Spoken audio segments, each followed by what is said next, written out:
Hello, my name is Mary. Since I was a child, my biggest dream was to become a journalist or work in magazine publishing. I loved writing and keeping up with trends, so I decided to study journalism and media in college. After I graduated, I worked with several companies. They weren't very famous, but I was happy because I was living my dream.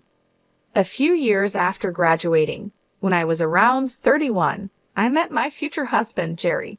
Jerry came from a wealthy family that ran a successful business. This is important because Jerry's mother, Nicole, never approved of me. She often showed her dislike, thinking I wasn't a good match for her son and criticizing my career in journalism and my education in the field.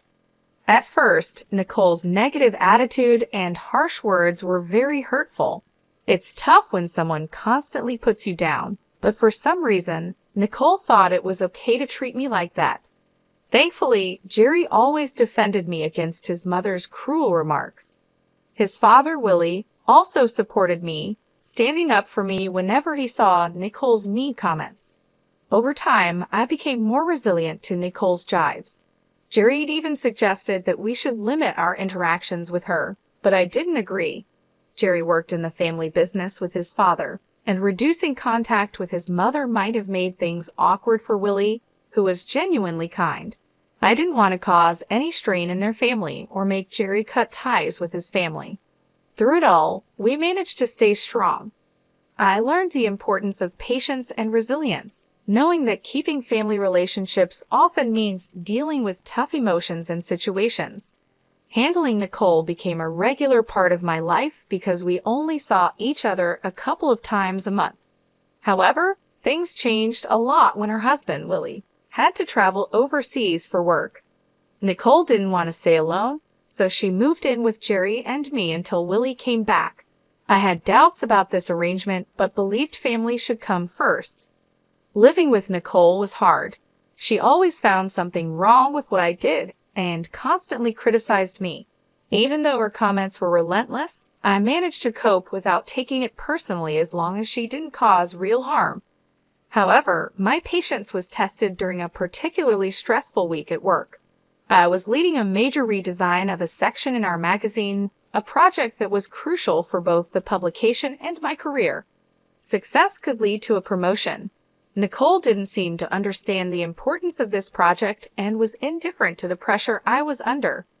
One evening, just before the big presentation, I was discussing my worries with Jerry, and Nicole overheard us. She came into the living room and interrupted with her opinions. As I shared my fears about failing in front of the company's top executives and potentially missing out on a promotion, Nicole bluntly dismissed my concerns. "Well, Mary, I overheard your conversation, and honestly, you probably don't have the skills for this. You'll likely do poorly tomorrow," she said, without being asked. Her words were harsh, and she added insultingly, "Just see it as an opportunity to quit and perhaps focus on being a housewife." Her comment hurt deeply, showing not just a lack of support, but also a strong disregard for my professional dreams. This confrontation highlighted how hard it was to live with Nicole and tested my commitment to keeping peace in the family despite our differences. Nicole's remarks that evening crossed a line when she suggested I'd be a better fit for her son if I gave up my career. "I can't believe he married a journalist," she said scornfully, making it clear she meant to belittle my profession and my efforts. Feeling frustrated, I responded firmly, "Mom, you're overstepping. I don't have time for this nonsense. I have more important things to worry about than your opinion of me or my relationship with your son." Nicole seemed shocked by my assertiveness. "How dare you speak to me like that?" she said. "So it's fine for you to insult me, but not for me to defend myself," I retorted. She turned to Jerry. "Say something. Your wife is disrespecting your mother." Jerry calmly sided with me. "She's just defending herself, Mom. I don't see anything wrong with it." Nicole accused me of manipulating Jerry. "Look how easily you turn your back on family. Mary will regret this." Her intrusion into our private conversation and the blatant insults left me seething with anger. Jerry tried to apologize for his mother's behavior, but I stopped him. He wasn't to blame for her hurtful words. After the confrontation, we decided to end the night and go to bed. My mind was too preoccupied with the upcoming presentation to dwell on Nicole's threat. The next morning, I arrived at work early, ready to give my presentation. However, when I opened my laptop, I was met with a heart-stopping surprise. All the files on my desktop were missing, and my laptop appeared to have been reset. Panic set in as I quickly checked my email, hoping my earlier precautions would save me, but even my emails had been deleted, including the trash. Overwhelmed and on the verge of tears, I explained the situation to my boss. His reaction was far from understanding. He reprimanded me harshly before instructing me to forget the presentation altogether. The weight of the situation was crushing, and I struggled to hold back tears, feeling both betrayed and helpless. When I discovered that my boss had a backup presenter in case I faltered, it became painfully clear that my prospects for advancement at the company were bleak. Devastated by the turn of events, I rushed home, tears streaming down my face. Jerry was still at home, and upon seeing my distress, he decided to take the day off to support me. He embraced me as I wept, and once I had somewhat regained my composure, he gently inquired about what had happened. "What's wrong, honey? Didn't the presentation go well?" he asked, puzzled. "There was no presentation, at least not by me," I replied, my voice still trembling. "What do you mean? You put so much effort into it. You barely slept these past few days because you were working so hard," Jerry said, his concern deepening. I explained the heartbreaking situation. When I got to work, I opened my laptop only to find that everything had been deleted. "How did that happen?" he asked, bewildered. It was both embarrassing and humiliating to have to explain it to my boss, I said, feeling the weight of the situation. I admitted feeling the sting of the memory. "Didn't you back it up somewhere else?" "I did," I said. "I emailed it to myself, but my inbox and even the trash had been emptied." Frustration was clear in my voice. Jerry's face fell with sympathy. "I'm so sorry this happened. What did your boss say?" "He was furious and called me unprofessional and lazy. He had someone else ready to do the presentation," I replied, bitterness hard to hide. "But you still have your job, right?" Jerry tried to find a silver lining. "Yes, but I'm stuck. There's no room for me to advance or move up. I'm done here," I said, feeling defeated. "Don't worry, honey. You'll find a better job. I'll be here for you through it all. Just keep working here until you're ready to leave," he reassured me, his support unwavering. "Yeah, I'll give my notice now.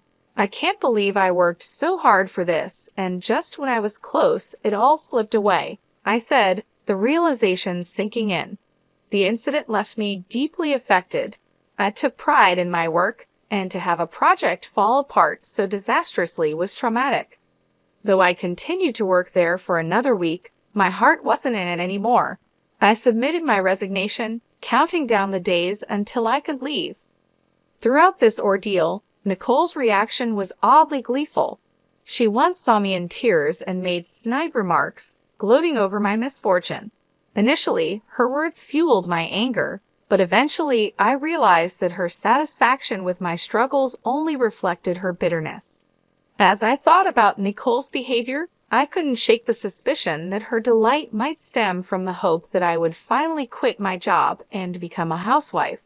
Or, perhaps more unsettlingly, that she had a hand in the ruin of my career.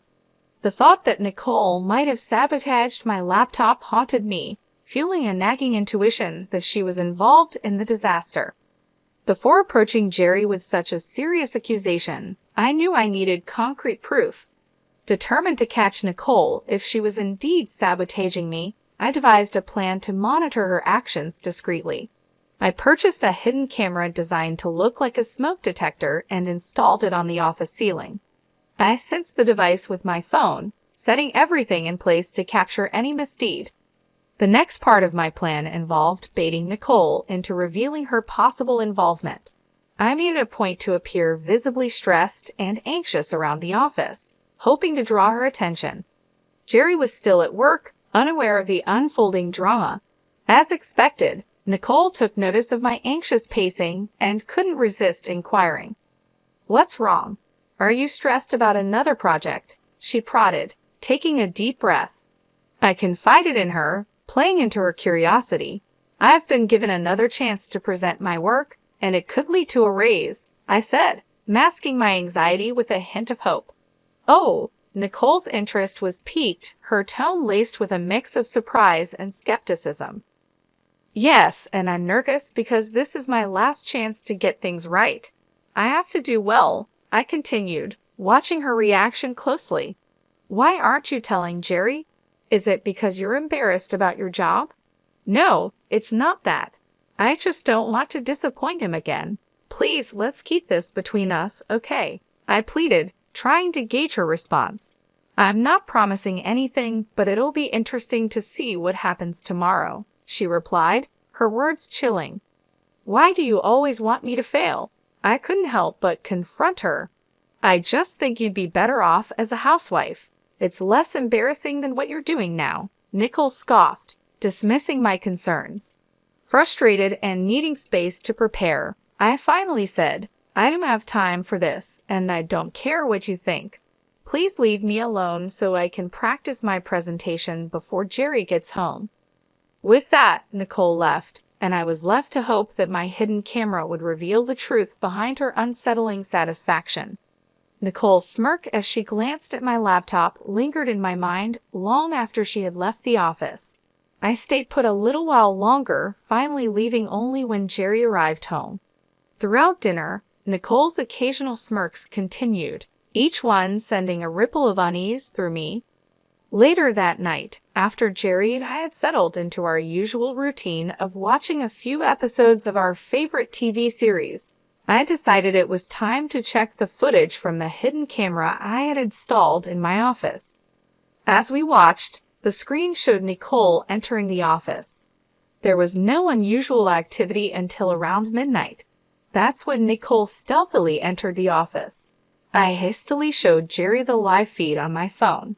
Initially puzzled, he soon watched in disbelief as Nicole tampered with my laptop, causing it to shut off and restart. Jerry's expression turned from shock to anger as he realized what was happening.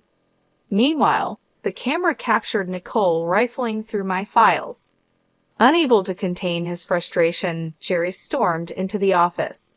He burst through the door, startling Nicole, who spun around, caught in the act. "What are you doing in here, Mom?" Jerry demanded, struggling to maintain his composure. "Oh, nothing really," Nicole replied nonchalantly. "Then why is Mary's laptop open? Are you accusing me of going through her stuff?" Jerry pressed. "I think you did more than just go through it, Mom. Did you come here to tidy up at midnight? And Mary isn't the type to leave her laptop open. You know that?" Jerry retorted. "Don't talk to me like that. I'm still your mother," Nicole shot back defensively. "Yeah, my mother who seems to enjoy hurting and sabotaging my wife?" Jerry replied firmly. "We caught you on camera resetting Mary's laptop. You were spying on me? That's disgusting. How could you film me without my consent?" Nicole exclaimed, indignant. "I didn't put cameras in your room. I installed one in my office, and you went in there without my permission," I interjected, supporting Jerry and clarifying our intentions.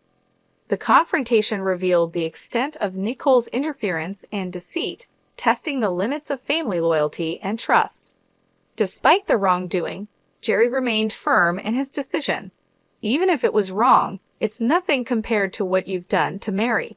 I want you out of our house tomorrow," he declared unwaveringly.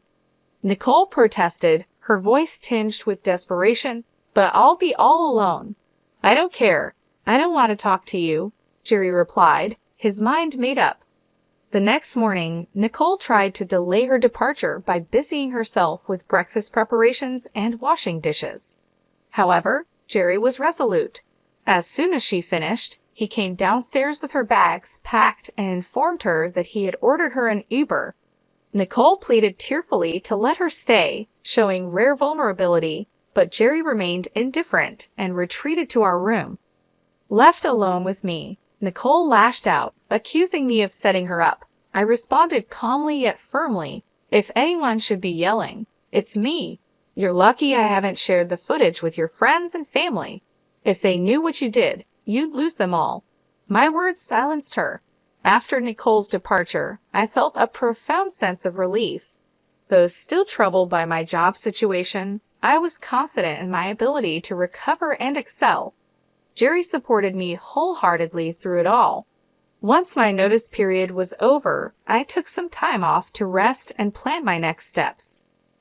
I enrolled in courses related to different parts of my field, focusing on a niche that could propel me further. I decided not to expose Nicole because I wanted to rise above her negativity and prove my capabilities on my terms. With Jerry's connections, a benefit of his family's wealth, I secured several promising recommendations. His unwavering support, coupled with my experience, eventually led me to a breakthrough. I was appointed as the chief editor at a globally recognized magazine. The work was challenging but fulfilling. During this time, the goal of proving myself to Nicole faded into the background. In fact, during those transformative months, we had no contact with her at all. My journey to becoming chief editor not only marked a professional triumph, but also a personal liberation from the need to validate my worth to someone who had doubted me. Jerry continued to maintain a professional relationship with his father, Willie, as they worked together, but we heard very little from or about Nicole. Willie hinted that Nicole still harbored some resentment, though he remained tight-lipped about the specifics. Despite this, I was relieved that Nicole seemed to take my warning to heart. However, I knew a confrontation was inevitable, especially when I learned that both Nicole and Willie were invited to a significant company event I was attending. The party was a grand affair, attracting numerous prominent figures. Jerry and I made sure to look our best, aware that we were now both influential figures in our own rights.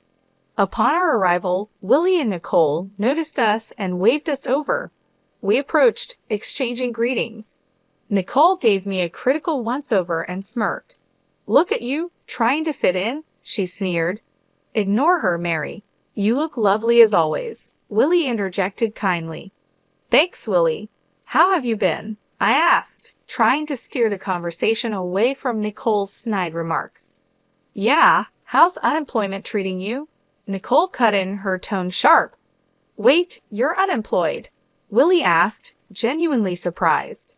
"Oh yeah, she messed up at her job, and they let her go. I've always said she's not good enough for our son. Look at her, she can't even keep a job," Nicole mocked with a malicious grin. "That's enough, Mom," Jerry intervened sternly. "Stop siding with her. It's bad enough having to see her everywhere. We wouldn't have to if you just left her," Nicole spat. Jerry shook his head, his patience worn thin. "We're done here," he said, taking my hand and leading me away from the confrontation. As we walked away, I felt a mix of emotions but also a sense of relief. Jerry's support meant the world to me, and together, we faced the challenges with strength and unity. Nicole insisted stubbornly.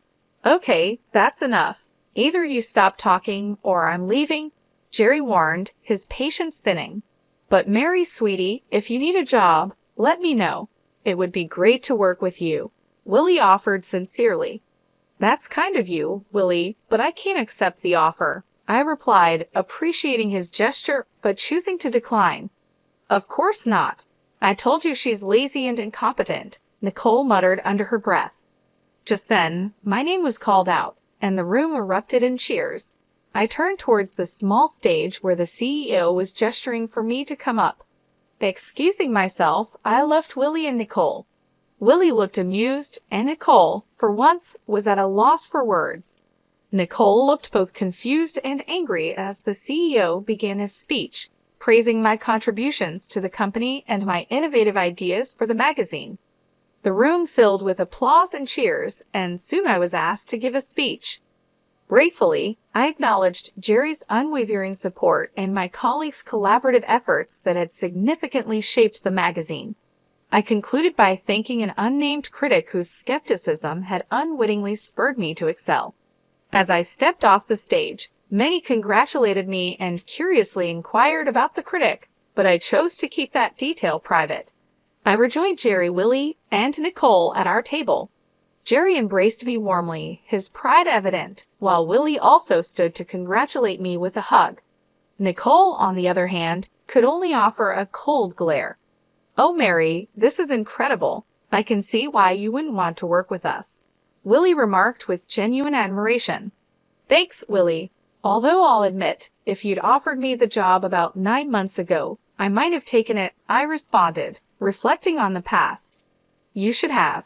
At least then you'd be paid more," Nicole retorted sharply, her tone dripping with sarcasm. "Paid more? I could never put a price on this," Willie quickly replied, defending the intangible rewards of my current role.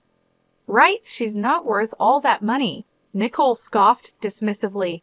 "No, I mean I couldn't match what she's earning right now," Willie corrected, hinting at my substantial earnings. "What do you mean?" Nicole asked, her confusion apparent. "Do you want me to tell her, Mary? It might come off as boasting," Willie offered.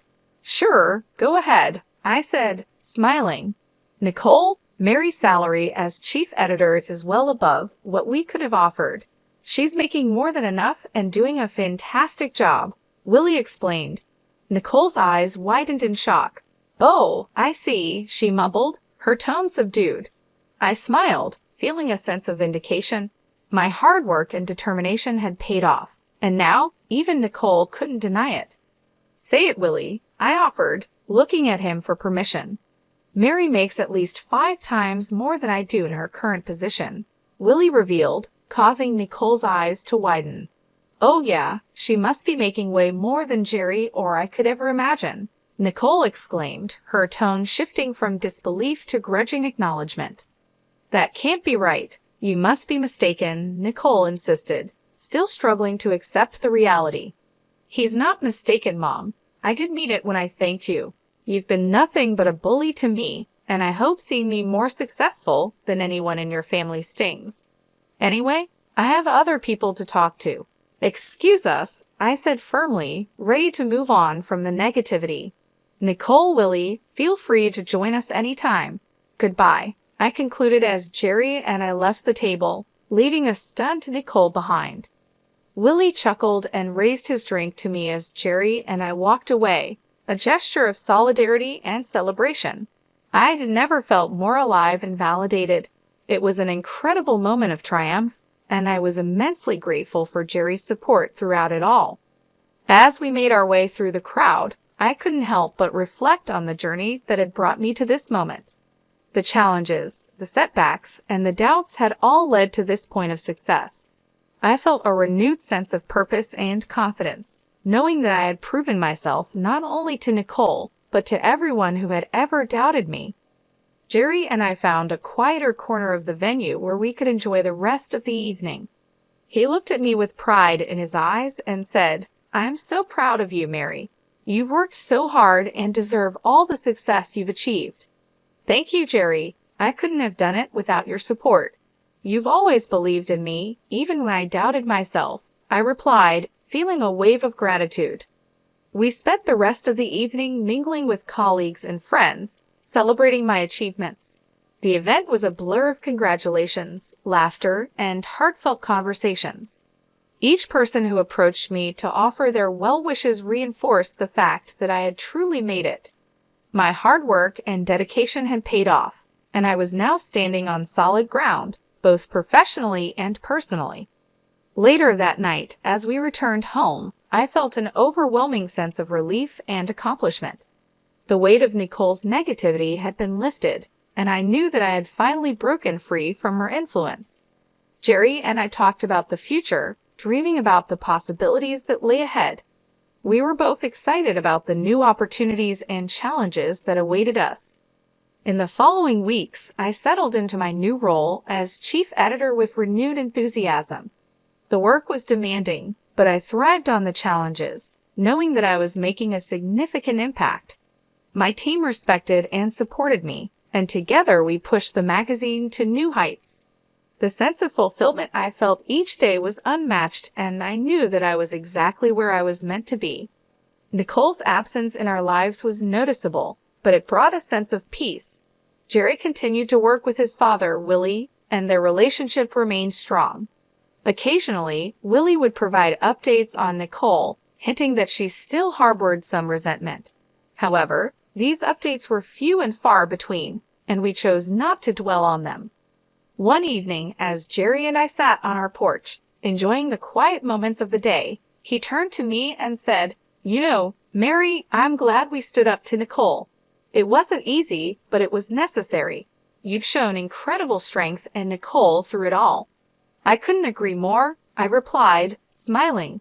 "We've come a long way, and I wouldn't change a thing. Our journey has made us stronger and more resilient."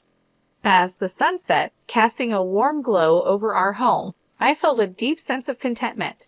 The road ahead was still uncertain, but I knew that with Jerry by my side, we could face anything. We had weathered the storm, and now we were ready to embrace the future with open hearts and minds.